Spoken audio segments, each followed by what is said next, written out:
Hi everyone, let's cover my Elliott Wave analysis on Bitcoin, and in this video I will mainly focus on this structure to the upside. Now before I begin, the probabilities on the higher time frames are highest to still take out the all-time high, as the probabilities are highest that this structure, since the all-time high, is a corrective movement, and after a corrective movement you are looking for continuation to the upside at a later stage. So the higher time frame directional bias is upside. But then we get to the local move to the upside. And the first scenario I like to present to you is a 5-wave impulse, 1, 2, 3, sideways 4, and then a wave 5 towards the upside. In this scenario, wave 1 is counted as a normal impulse, 1, 2, 3, 4, 5. Overlap between wave 2 and wave 4 price action is no problem. It's not an invalidation.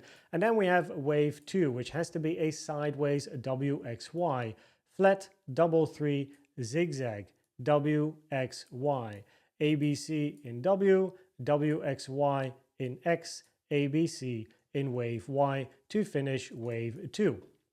After wave 2, we're looking for wave 3 towards the upside. Now preferably wave 3 has the highest amount of volume in an impulse, and you can see that currently here, if we look at the volume, the highest peak at the moment is inside your wave 3, which is what you like to see. After wave 3, we're then looking for a sideways corrective structure in a wave 4. Target area from a price perspective is at least the 0.236 at 115.4k, which of course has been touched with the local range, and the invalidation for your wave 4 is 113k. You don't want price to move to the downside and touch the 0.618. You can also see the vertical lines on my chart, and these actually play an important role. The vertical lines are fib times, and it's comparing wave 4 in time with wave 2 in time. Now preferably in an impulse, wave 4 is similar in size compared to 2 or longer than wave 2 in time. Therefore, preferably your wave 4 would end somewhere around the 18th of September, 7 p.m. Central European time, or after this particular date and time. But the minimum time target for a wave 4 has been reached, because that is the 0.236, or sorry, the 0.382 here on my chart. And you can see that this low was created after the 0.382. Preferably though, wave 4 would finish closer around the 18th or after the 18th, which is the reason why on my chart here at the moment I have a potential larger WXY range, or look for a flat in an ABC, where the resistance for your wave B is then going to be this area here around 118k. Interesting support to end wave 4 is the weekly naked point of control, which is at the same level as a daily naked point of control at 114.2k.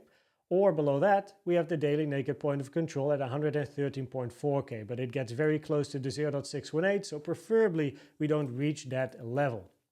Now then, after 4, we're looking for a 5-wave structure to the upside in wave 5 to end this impulsive movement to the upside. And then we get to the second scenario, which would create a larger 3-wave corrective structure, after which we then look for continuation towards the upside. So here we're looking for a WXY structure. So zigzag in W, look for a wave X, and then a wave Y to the downside. And as long as wave X is ending below the 0.7 Fibonacci at 119.3k. The probabilities are therefore a double zigzag WXY, which means preferably wave Y is going to move below wave W.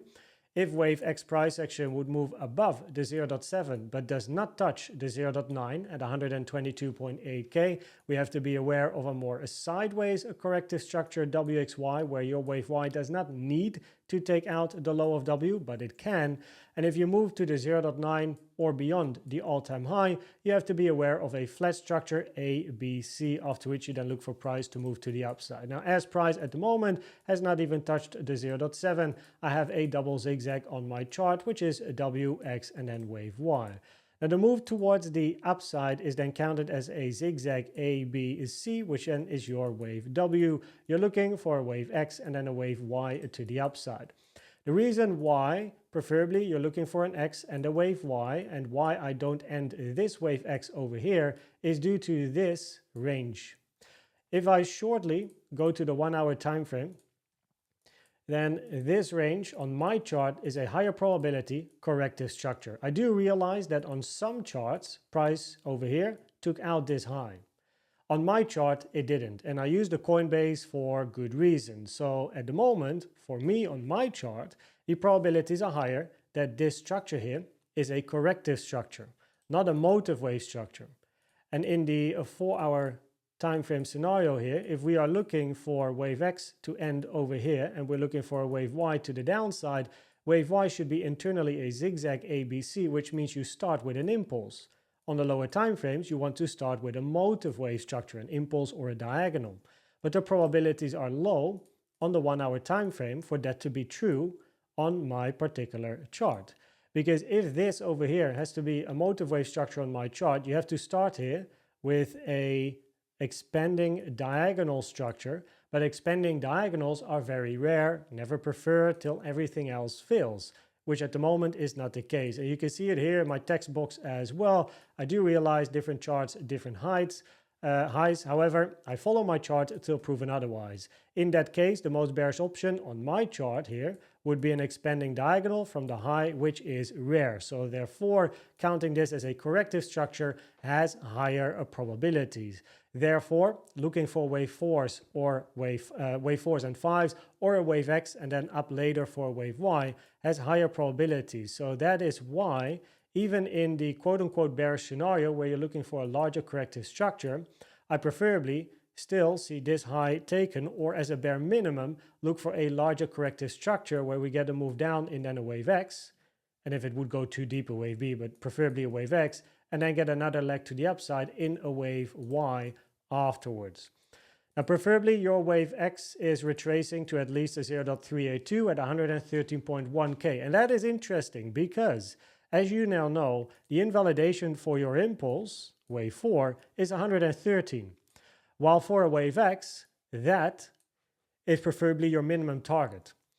So therefore, the probabilities between the two are going to be quite easy to recognize, as if price would move towards the downside here and touch the 0.618 before finishing a 4 and a 5, the probabilities are higher. You're looking at a WXY. Now, wave X preferably is not going to move below the 0.7 Fibonacci at 110.1K, because over here we would then be looking for a WXY double zigzag at the moment. And if you move below the 0.7, we're going to look for more sideways corrective structures, and then later look for wave Y to the downside. Also, preferably your wave X is ending at least after the 382 Fib time, 17th of September, 2 a.m. Central European time. And then we get to the horizontal levels. These are the volume levels that I have on my chart. So these are my favorite levels as well. Very important support to the downside at 105 and 96 for the higher time frame Elliott Wave scenarios that we have.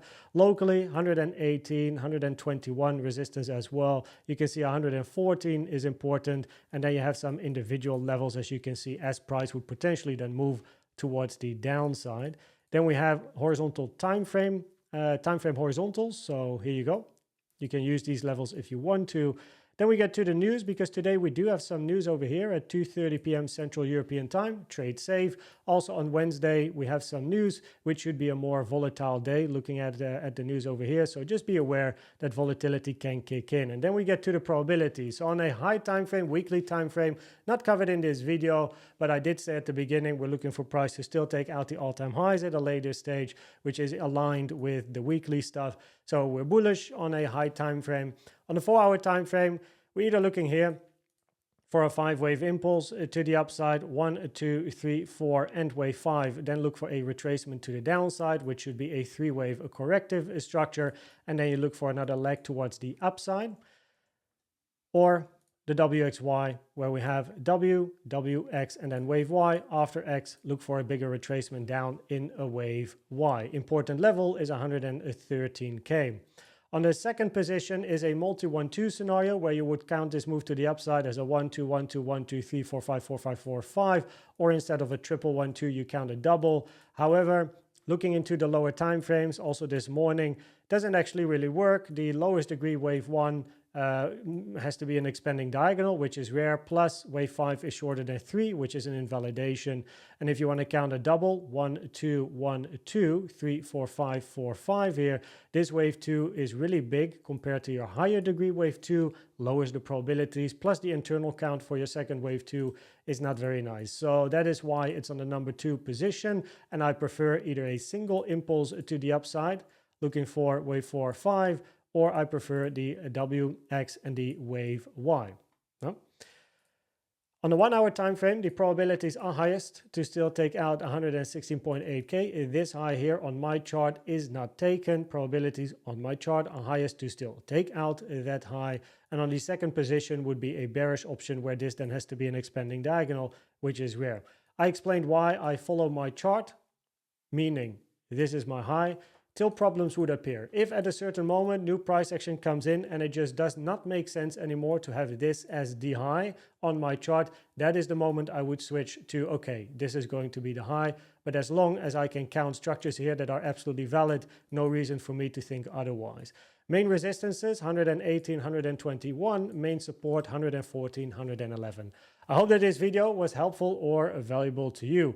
On the left, you can see a video on the simplest way to use and trade Elliott waves without even counting, and on the right is the Elliott Wave educational playlist to help you understand more about Elliott waves. Thanks for watching and subscribing, and I hope to see you at the next one. Bye bye.